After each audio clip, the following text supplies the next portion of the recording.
Сәлем достар, қайырлы күн баршаңызға. Сіздерге бүгін осындай лентамен өрілетін керемет шаш үлгісін көрсетемін. Алдымен менің каналыма тіркеліп, лайк басып, комментария жазып, менің каналымның дамуына үлес қоса кетіңіздер. Шашымызды төбесінен екіге бөліп алып, сол жағындағы бөлігіне лента ораймыз. Лентаның келте бөлігін астына жібереміз.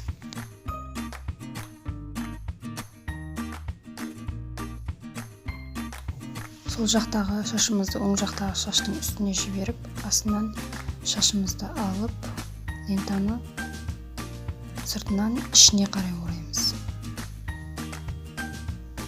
Үстінен лентаны тартып алып, сосын қайтадан сол жақтан шаш алып, осы реттілікті қайталап отырамыз.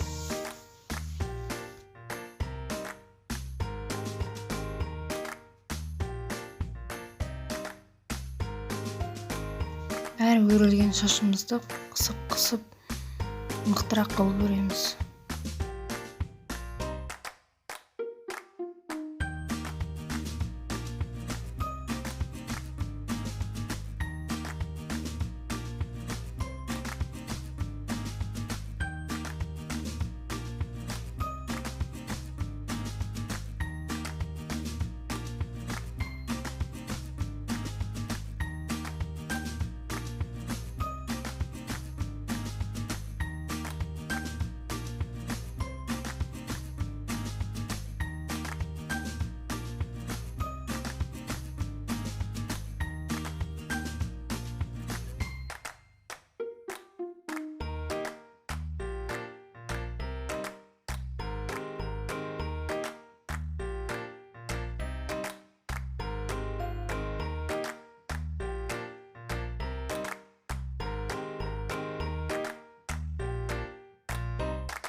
Өрілген шаштарымыздың саны 4 болған кезде, бірінші өрілген шашымызды қосып, және жанына шаш қосып өреміз.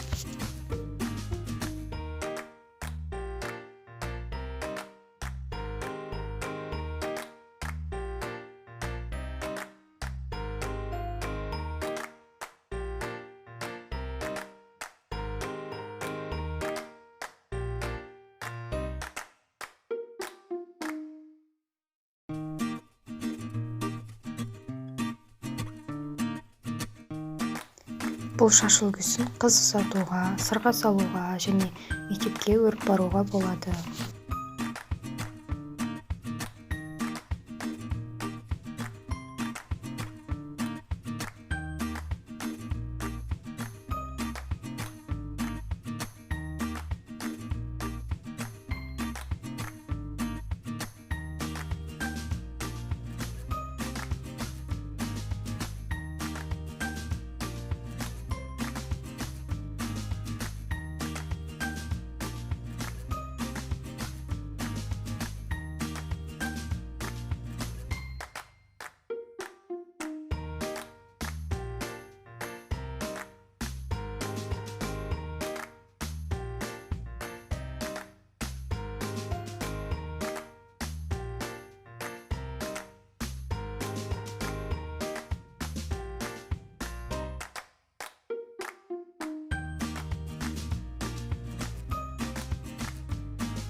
Өрілген шаштарымызды сыртқа қарай тартып, күден беріп отырамыз.